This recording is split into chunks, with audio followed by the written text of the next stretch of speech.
आणि मला माहिती आहे जेव्हा मी फॉर्म्युला त्यांना सांगेल टाळ्यांचा कडकडाट इकडून होणार आहे. तयार राहा, मी त्यांना प्रॉमिस सांगणार आहे. बेटे हो, पोरींना इम्प्रेस करणं काय खायची गोष्ट आहे का? तुम्हाला जर मुलींना इम्प्रेस करायचं असेल तर फॉर्म्युला सांगतो. फॉर्म्युला एकच आहे, मुलींना तुमच्याकडून गिफ्ट नाही मित्र, सन्मान हवाय, सन्मान. आणि ज्याच्या जिगरमध्ये मुलींचा सन्मान करण्याची ताकद असते ना, तो खरा मर्द.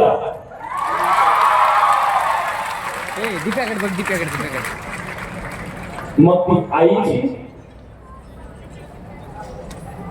आपली आई, आपली बहीण, आपली प्रेयसी, आपली बायको, कोणी असो किंवा समाजातली कुठलीही स्त्री, ज्या स्त्रीचा सन्मान करणारा पुरुष असतो तो खरा हँडसम आणि खरा मर्द असतो.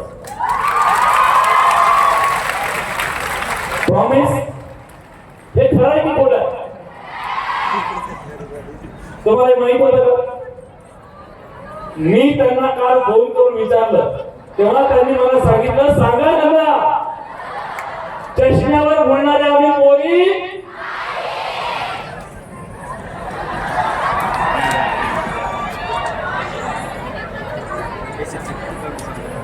तुम्हाला ज्याचं ट्युशन, तुम्ही ज्यांच्याकडे तुमचं ट्युशन आहे, एक मिनिट तुम्ही तसेच मोकळे राहा. फार परिस्थिती वाईट आहे. तुझ्या माहितीसाठी सांगतो मित्रा, मुली इथं संख्येने जास्त आहेत, मुली संख्येने इथं जास्त आहेत. ह्या शिकतायत, चांगल्या शिक्षण घेणार आहेत, चांगल्या शिकून मोठ्या हुद्द्यावर जाणार आहेत आणि त्यांना चांगले शिकलेले, सुशिक्षित, चांगल्या पदावर गेलेले कर्तृत्वान मुलं हवी आहेत. तुम्ही झाला तर ठीक, नाहीतर मोकळे.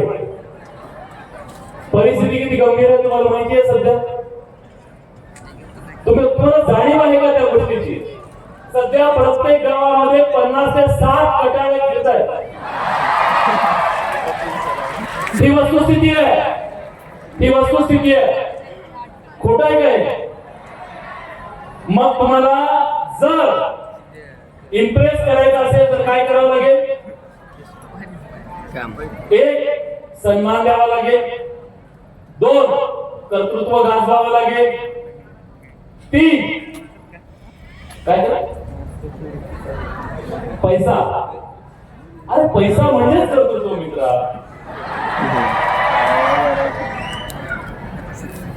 आता ती काय बरा शिकणार येणार आहे का तुझ्या संग? मी तुमची बाजू घेत नाहीये, खरं बोलतोय ना? एक्झॅक्टली. काय झालंय, मुलांचं ट्युशन सुटलं.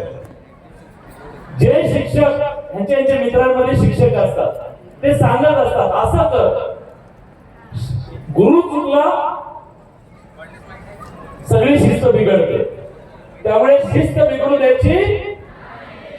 आणि पोरांनो, मी तुम्हाला दाव्यानं सांगतो, अक्षरशः मी तुम्हाला कधी आयुष्यात भेटतो तर मला सांगा, ज्या दिवशी तुम्ही आयुष्यामध्ये यशस्वी व्हाल ना, तुम्हाला कोणाकडे बघायची सुद्धा गरज नाही.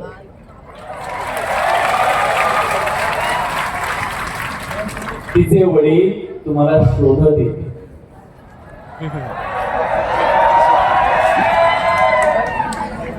त्यांचे वडील शोधत येतील, शोधत. आता तुमच्याकडे काय प्रॉब्लेम झालाय? तुमचेही काहीतरी गणित चुकले.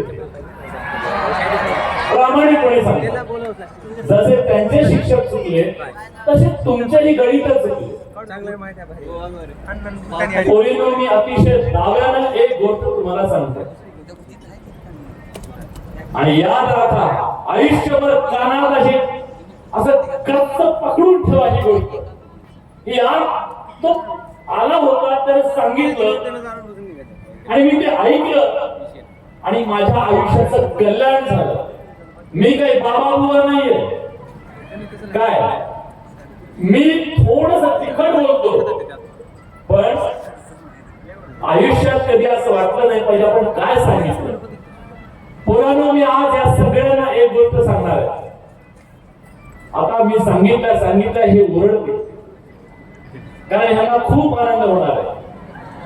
पण आता सांगतो, तुम्ही लक्ष देऊन ऐका, खूप महत्वाचं आहे. तुम्हाला पळून जायचं, पळून जायचंय, जा बिनधास्त.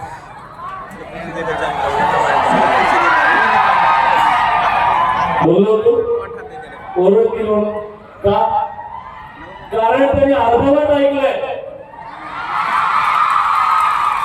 पोरीमुळे तुम्ही बिनधास्त पळायचं असेल तर जा पळून.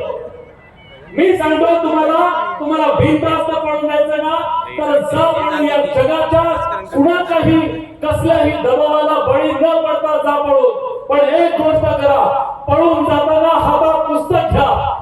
विज्ञान, इतिहास, भूगोल हे 3 पुस्तकं हातात घ्या. हे 3 पुस्तकं हातात घ्या आणि जा पळून. जो तुम्हाला शिक्षणापासून अडवत असेल त्याच्याशी बंड करा आणि सांगा, मी आज घरातून मला शिक्षणापासून कोणी अडवलं तर घरातून पळून जाईल पण शिक्षण घेईन. इतिहास, भूगोल आणि विज्ञान हे 3 पुस्तकं घेऊन तुम्ही घरातून पळून गेलात तरी आयुष्यात एक गोष्ट लक्षात ठेवा, ज्यांनी ही 3 पुस्तकं घेऊन घरातून बाहेर पाऊल टाकला त्या मंगळावर आणि चंद्रावर गेलेले आहेत. हे लक्षात ठेवा. पोरांसुद्धा पळून नाही जायचं, पुस्तकं घेऊन घरातून पळून जा. इकडे लाईट गेली का?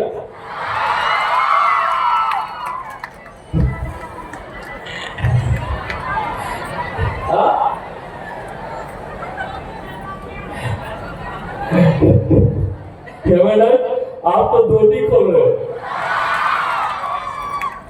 धोती क्यों पहने हो?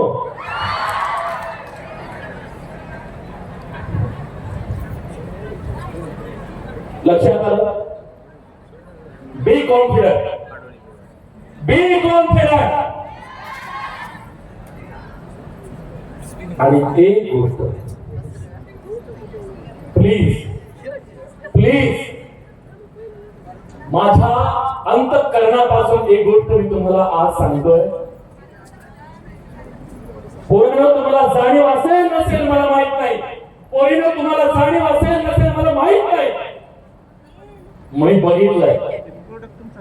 आजपासून घरी जाऊन ही गोष्ट लक्षात घ्या आणि नक्की बघा. आज 20-22 वर्षाचे तुम्ही झाला असाल बरोबर.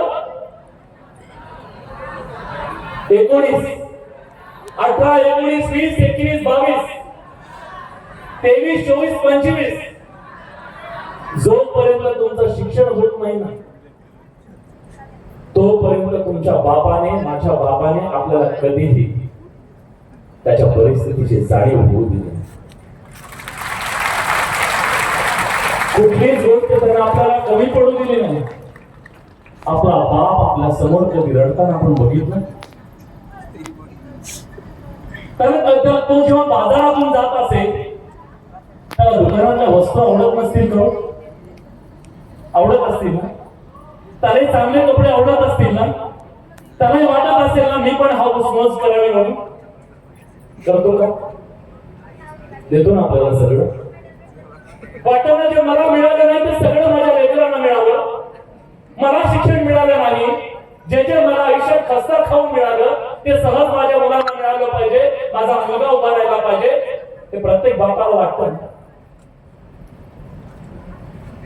त्याची कितीतरी स्वप्न त्यांना मारून टाकली तुमच्यासाठी.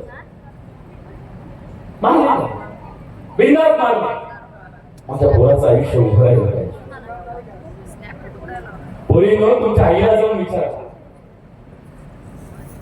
कितीतरी आपल्या शेतकऱ्यांच्या आया माझ्या आई 5वी पर्यंत शिक्षण झालं.